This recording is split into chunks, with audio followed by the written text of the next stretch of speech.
জগন্নাথ বিশ্ববিদ্যালয়ের ছাত্র সংসদ নির্বাচনে শিবির সমর্থিত প্যানেলের ভূমিধ্বস বিজয় হয়েছে আলহামদুলিল্লাহ।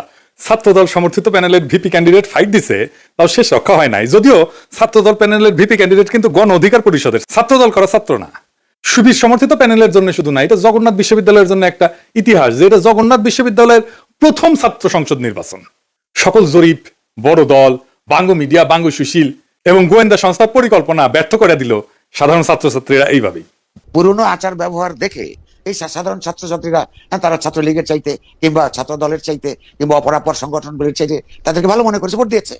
আগামী 1 মাসের মধ্যেই যদি এই সমস্ত ক্যাম্পাসে আবার ভোট হয়, আমি আপনাকে লিখে দিচ্ছি ছাত্র শিবির পাশ করবে না।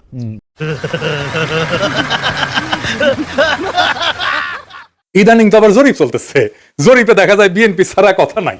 70% লোক নাকি বিএনপি রে ভোট দিবে। এমিনেন্স একটা জরিপ করেছে, ওর মালিক আমার মেডিকেলের 3 বছরের জুনিয়র জাসদ করেছিল।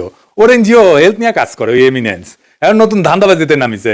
শামিম শুনো, 70% লোক বিএনপি রে ভোট দিবি, হ দিবি, পাঁচা পাইতে দিলে হোগাত ছাপ্পা দিয়ে দিবি, ব্যালটে দিবি পাবলিকে। এই জগন্নাথের ইলেকশন নিয়েও জরিপ করেছিল, কইছিল ছাত্রদল জিতবি। সেটা আবার বাসস, তার মানে বাংলাদেশ সংবাদ সংস্থা ছাপিয়েছিল, মানে সরকারি সংবাদ সংস্থা। এটি মাহবুব মোর্শেদকে চাকরি দিছে আসিফ নজরুল। পুরা আওয়ামী লীগ আমলে আওয়ামী লীগের সাথে সিস্টেম করে চলিছে। মাঝে মাঝে কুরকুরে নিয়ে উঠলে আমার নিয়ে স্ট্যাটাস মারতো, আছে না সুশীল গেরে একটা কুরকুরে নিয়ে আছে, পিনাকিরে নিয়ে স্ট্যাটাস মারে, আসলে আওয়ামী লীগ, কিন্তু মাঝে মাঝে আবার ভাব দেখে আমি আওয়ামী লীগ না। ওরে নিয়ে এমডি বানাইছে বাসসের, মানে বাসসের এমডি হবে সাংবাদিকতার সিনিয়র সাংবাদিক, তা না ওক নিয়ে বসেছে। এইভাবে আসিফ নজরুল বহুত সালরা চাকরি দিছে, এখন সব কয়টা বিএনপির সার্ভিস দিতেছে, এইভাবে সার্ভিস দিতেছে। এরা জানে বিএনপি ক্ষমতা না আসতে পারলে হোগাত লাতি দিয়ে খেতাবে, তাই হোগা দিয়া পাহাড় ঠেলিচ্ছে, যেটি লাতি গাবি সেটা দিয়ে পাহাড় ঠেলিচ্ছে। এইগুলা এইভাবে পুরা প্রফেসর ইউনূসের প্রশাসন বিএনপির জন্য খাটিচ্ছে, অভিনব উপায় খাটিচ্ছে। একটা কথা কয়েনি, প্রফেসর ইউনূসের প্রশাসন উপদেষ্টা মন্ডলী শুনেন, মন দিয়ে শুনেন। বৃহত্তর বিএনপির প্রফেসর ইউনূসের উপদেষ্টা পরিষদের শাখার সদস্যরা এবং প্রশাসনে বিএনপির লেসপেন্সাররা শুনে রাখেন, আপনারা রাষ্ট্রের কর্মচারী, ওই রাষ্ট্রের মালিক জনগণ, বিএনপি না। মাথায় রাখেন, একদিন না একদিন জনগণের সরকার আসবে ক্ষমতা, সেদিন কিন্তু কোনো ছাড় পাবেন না। সেই সরকার প্রফেসর ইউনূসের সরকারের মতো ধ্বজভঙ্গ সরকার হবে না, সেই সরকার হবে জুলাইয়ের আগুনে উদ্দীপ্ত সরকার। হোগার চামড়া কিন্তু তুলে নেওয়া হবে, মাইন্ড ইট, পলাহে পারবেন না। রাষ্ট্রের কর্মচারী হিসেবে নিরপেক্ষ থাকবেন, সামান্যতম পক্ষপাতিত্ব করবেন তো সেইটার কাফারা দিতে হবে, মাপ নাই, সে কাফারা ভয়ঙ্কর হবে, সরি করার কলে টাইম পাবেন না। এবার আসেন আমরা দেখি কেন ছাত্রদল এভাবে হারিচ্ছে, আর নাম হয়েছে হারু পাট্টি। বুঝেছ, এই আলাপগুলো আমরা অনেক আগে থেকেই করিচ্ছি। প্রথম কারণ হইতেছে তাদের দীর্ঘদিন ছাত্রদলে কোনো রিক্রুটমেন্ট নাই, নতুন ছাত্র ঢুকেনি, না ঢুকলে দল থেকে আওয়ামী বিরোধী ছাত্র রাজনীতি তো বন্ধ থাকে নাই, তাই না? ওরা কয় যে শিবির আছে কারণ ওরা গুপ্ত রাজনীতি করছে, তা আওয়ামী বিরোধী ছাত্র রাজনীতি কি বন্ধ ছিল? ছাত্রলীগের লুঙ্গির তলে ছিল নাকি শিবির? নূরের দল তাহলে কেমনে তৈরি হইলো? নাহিদ আসিফরা কিভাবে তৈরি হইলো? ওরা তো গুপ্ত রাজনীতি করে নাই, শিবির প্রকাশ্য রাজনীতি করে নাই, কারণ সে বিপ্লবী রাজনীতি করছে। বিপ্লব মানে এক্সিস্টিং সিস্টেমের রাপসার, এটা ভেঙে ফেলতে হয়। যেই শক্তি প্রকাশ্য সে ইতিমধ্যে রাষ্ট্রীয় নজরদারির ভিতরে থাকে, তাই সে রাপসার করতে পারে না এক্সিস্টিং সিস্টেমকে, বিপ্লবী হইতে পারে না। বিপ্লব মানে অসম লড়াই, এইখানে ট্রান্সপারেন্সি থাকাটা আত্মঘাতী, গোপনীয়তা এখানে নৈতিকতা না, এইখানে স্ট্রাকচারাল নেসেসিটি। বিপ্লবী হইতে হইলে তাকে গোপনে রাজনীতি করতে হবে, এই কাজটা করেছে শিবির, সেজন্য বিপ্লবী ক্যারেক্টার নিয়ে দাঁড়াইছে, সেই জন্যই তারা এই ভূখণ্ডের ইতিহাসে সবচেয়ে শক্তিশালী ছাত্র সংগঠন হিসেবে উত্থিত হয়েছে। গুপ্ত ছিল, ছাত্রলীগের লুঙ্গির তলে ছিল, এইসব বইলা লাভ হয়েছে কোনো হয় নাই, হবেও না। এইবার দ্বিতীয় ইস্যু, বিএনপির ভুল রাজনীতি। ভুল বলাটা ঠিক না, মানে যে রাজনীতি করতেছে, মুক্তিযুদ্ধের চেতনা মারাইতেছে, সেটা আত্মঘাতী হইতেছে। ক্রমাগত তারা মুক্তিযুদ্ধের চেতনা ডুবন্ত নৌকায় চইরা নিজের রাজনৈতিক ভবিষ্যৎকে ধ্বংস করিচ্ছে। মানুষজন এই কথা আওয়ামী লীগ আর বামেদের কাছে শুনিছে, তো এখনো শুনে, তাই না? এতদিন 15 বছর ধরে শুনিছে, মাইক লাগে শুনিছে। তারা এই কথার প্রতিধ্বনি যখন বিএনপির কাছে শুনে, সে তখন মনে করে আরে এটা তো আওয়ামী লীগ, এটাই তো ইন্ডিয়ার বন্ধু।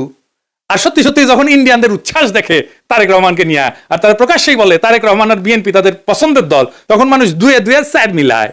সুবীর ভৌমিকের কথাটা আবার শুনেন, এডিটর সাহেব শুনান। ভারত বাংলাদেশে কোন সরকার চাইবে? খুব সোজা উত্তর আমি তোমায় দিয়ে দিচ্ছি, Awami League is not in election, next best option is BNP, obviously not Jamaat. তারা অলরেডি 50 লাখ লোক নিয়ে জেয়ার টেয়াদের হুমকি দিচ্ছে, ফলে জামাত অবভিয়াসলি ইন্ডিয়া চাইবে না। অত অনেক কথা, ডিপ্লোম্যাটিক কথা বলে তো লাভ। কানেকশনটা হচ্ছে 71, আমরা একসাথে, আমার সৈন্য এবং মুক্তিযোদ্ধারা রক্ত ঝরিয়েছে, সেই সুবাদে Awami League. This is the historical fact. এই জায়গাতে হঠাৎ করে আজকে অন্য কিছু ডাইনামিক্স চলে আসবে, এটা তো আশা করাটাও ভুল। কিন্তু যে গভর্নমেন্ট আসবে তার সাথে ইন্ডিয়াকে তো ডিল করতে হবে। শুনেছেন এই সুবীর ভৌমিকের কথাটা কাইতে নিয়ে মোবাইলে সেভ করে রাখবেন, আর ভোটার ক্যাম্পেইনে গেলে এটা ভোটারদের শুনেবেন, কাম সারা হয়ে যাবে। ভোটার পাশায় ছাপ দিয়া ভোট দিবে বিএনপিতে। আর তার উপরে যদি দেখে সেই আওয়ামী লীগের অলিগার্ক লবণ কামালদের সাথে তারেক রহমানের হাত মিলায়, তখন পাবলিকে বুঝা যায় এটা সেই আগের বন্দোবস্ত। আমরা হাসিনাকে তাড়াইছি, কিন্তু তার তৈরি বন্দোবস্ত এখনো আছে, আর এই বন্দোবস্তের মালিকানা নিছে বিএনপি। আওয়ামী লীগের এই বন্দোবস্ত, এই শক্তি বিএনপিকে আশ্রয় করে আবার শক্তি নিয়ে ফিরে আসতেছে, যেন আবার শর্ট করে ঢুকে যাইতে পারে। ইউনিভার্সিটি গুলোতে বিএনপির এই অবস্থা হইতো না যদি আমার চাইনিজ বুদ্ধি নিত। সেটা তো বিএনপি শুনবে না, সে শুনবে ভুট্টো সাহেবের কথা।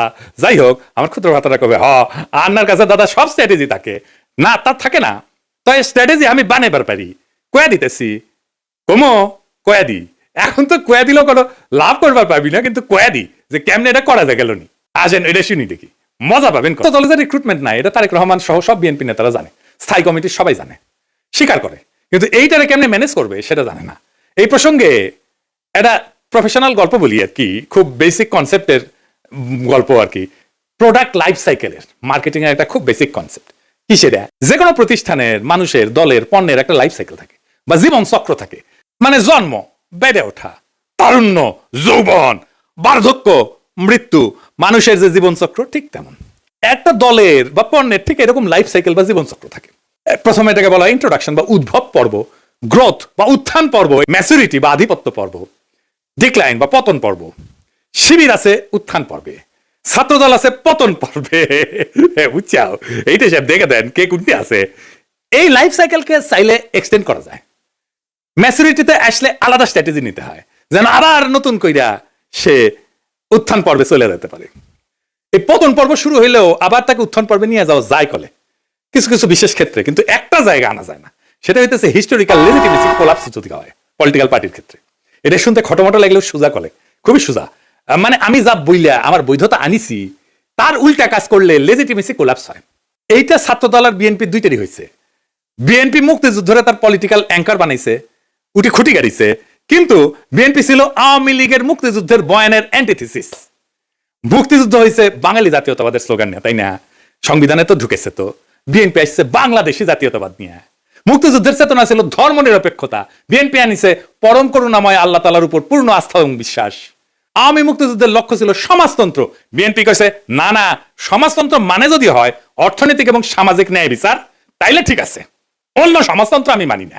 বিএনপি ওইটা নিয়ে লেজিটিমেসি পাইছিল, ওই লেজিটিমেসি কোল্যাপস করেছে 2024-এর 5ই আগস্টের পরে, যখন মুক্তিযুদ্ধ। এই জন্যই বিএনপি জিততে পারবে না সামনের ইলেকশনে। কিন্তু ছাত্রদল এটা ডিক্লাইন ফেজে গেছে আরো আগে, মানে বিএনপির লেজিটিমেসি কোলাপস করার আগেই গেছে। সেই জন্য আমি কইতেছি যে কিভাবে বিএনপি যদি লেজিটিমেসির কোলাপস না হইতো তাহলে ছাত্রদলকে বাঁচাইতে পারতো, এখন সে চাইলেও পারবে না বাঁচাইতে। কেন? প্রথমে ছাত্রদলকে বিলুপ্ত করে দিতে হইতো, থেকে লাভ নাই, কারণ দল তো নাই, সমর্থন নাই, রিক্রুটমেন্ট নাই, থেকে লাভ কি? ভোটে জিতে না, হারু পাট্টি। তাইলে এটা বিলুপ্ত কইরা সবাই রে বৈষম্য বিরোধী ছাত্র সংগঠনে একীভূত করতে হইতো। এটা হইলে বৈষম্য বিরোধী ছাত্র সংগঠনের সবচেয়ে বড় স্টেক হোল্ডার হইতো ছাত্রদল থেকে আসা লোকগুলা। বৈষম্য বিরোধী ছাত্র সংগঠনই হয়তো বিএনপির গণছাত্র সংগঠন। সে আরো বৃহত্তর ঐক্যের চেষ্টা করতো, ছাত্র অধিকার পরিষদকে নিত, ইনকিলাব মঞ্চকে নিত, এরকম ছোটখাটো দলগুলোকে সে ঢুকায় ফেলতো, একীভূত করে ফেলতে পারতো। তাইলে শিবিরের একটা শক্তিশালী বিরোধী দল দাঁড়াইতো। এটা হইলে শিবিরের সাথে শক্ত ফাইট দিতে পারতো, অনেক জায়গায় জিতেও যেতে পারতো। আর যে রিক্রুটমেন্টের গ্যাপ তৈরি হয়েছে সেটা পূরণ হইতো, কারণ এই বৈষম্য বিরোধী ছাত্ররা তো ছাত্রদল করে না, এরা তো নতুন তরুণ, আরো তরুণ, এরা ঢুকতো, তাইলে তার গ্যাপটা পূরণ হইতো। এখন ইলেকশন হইতেছে আর মারা খাইতেছে বিএনপি, নামই হয়ে গেছে হারু পাট্টি। এখন আমার ক্ষুদ্র ভাতারা একটা বিরাট কোশ্চেন করে ফেলতে পারে আমাকে, আমি কালে ডরে আছি। হ্যাঁ, যে কয় যদি দাদাস দলে যদি এইভাবে লাইফ সাইকেলের মধ্যে যায়, উত্থান পতনের মধ্যে দিয়া যায়, তাহলে তো আমেরিকা রিপাবলিকান আর ডেমোক্রেটদের মইরা ভূত হয়ে যাওয়ার কথাই ছিল। এইগুলো তো ভালোই টিকে আছে। তো মাঝে মাঝে বুঝছে আমার মনে হয় যে আমি দিনে 4-5টা করে ভিডিও বানাই, ব্যানে এগুলো ব্যাখ্যা করি। মেলা কোশ্চেন আছে সবার মাথা, তাই না? হ্যাঁ, এটা খুব ইন্টারেস্টিং প্রশ্ন করলে করেছেন আপনারা, না করলেও কয়ে দিলাম, তাই না? আসেন এবার বুঝে দিই। আমেরিকান রিপাবলিকান আর ডেমোক্রেটিক পার্টি এটা স্বাভাবিক রাজনৈতিক দল না, ওইগুলো কার্যত রাষ্ট্রের ভেতরে একটা ইনস্টিটিউশনালাইজড পাওয়ার মেকানিজম। এটা কি? এটা প্রতিষ্ঠান হয়ে গেছে, এটা দল নাই, এটা রাষ্ট্রের সাথে একীভূত হয়ে গেছে, অনেকটা চাইনিজ কমিউনিস্ট পার্টির মতো। তাই ওদের পতন হয় না, ওদের রূপ বদলায়। এই যে লাইফ সাইকেল থিওরি, যে জীবন চক্র থিওরি যেটা কইলাম, এটা কাজ করে হয়েছে, এটা ক্লাসিক রাজনৈতিক দলের মতো ক্লাসিক রাজনৈতিক দল যেগুলো আদর্শিক দল বা ক্যারিসমেটিক লিডার আছে, যেমন মুজিবের দলের মতো, জামাতের মতো, শিবিরের মতো, কমিউনিস্ট পার্টির মতো, রেভলিউশনারি বা পোস্ট কলোনিয়াল দল কংগ্রেসের মতো, এবং দুর্বল রাষ্ট্র কাঠামোর দেশে Bangladesh, Pakistan, Africa, Latin America, এই সমস্ত জায়গায় এই সমস্ত থিওরি খাটে দলগুলোর ক্ষেত্রে। কংগ্রেসের মরে যাওয়া দেখে বুঝতে পারতেছেন, বিজেপির উত্থান থেকে বুঝতে পারতেছেন। আমেরিকান পার্টিগুলো আলাদা, রিপাবলিকান পার্টি, ডেমোক্রেটিক পার্টি, কোনোটাই কোনো ইডিওলজি না, কিন্তু কোনোটা একজন লিডারের উপরে দাঁড়ানো না, আদর্শিক নেতা নাই, কোনোটা একটা শ্রেণীর একচ্ছত্র প্রতিনিধি না, বরং এরা হলো একটা নির্বাচনী ঐক্যের একটা ফ্রন্ট। এবং এরা কখনো পতন হয় না কয়েকটা কারণে, আমি এটা করে বলি। এক নম্বর হচ্ছে টু পার্টি সিস্টেম, এখানে 3 নাম্বার পার্টি এসে ক্ষমতার অংশ হওয়া এক্সট্রিমলি ডিফিকাল্ট। সেই জন্য এই দুই পার্টির বাইরে আসলে কেউ যাইতে চায় না, রিস্ক নেয় না। আমেরিকার মানুষ রাগ করলে নতুন দল বানায় না, পুরানো দলের ভিতরে ঢুকে সেটা বদলানোর চেষ্টা করে। এবং আপনি দেখবেন রিপাবলিকান এবং ডেমোক্রেটিক পার্টি দুটেরই বদল হয়েছে ভিতর থেকে মেলাবার, একবার দুইবার না।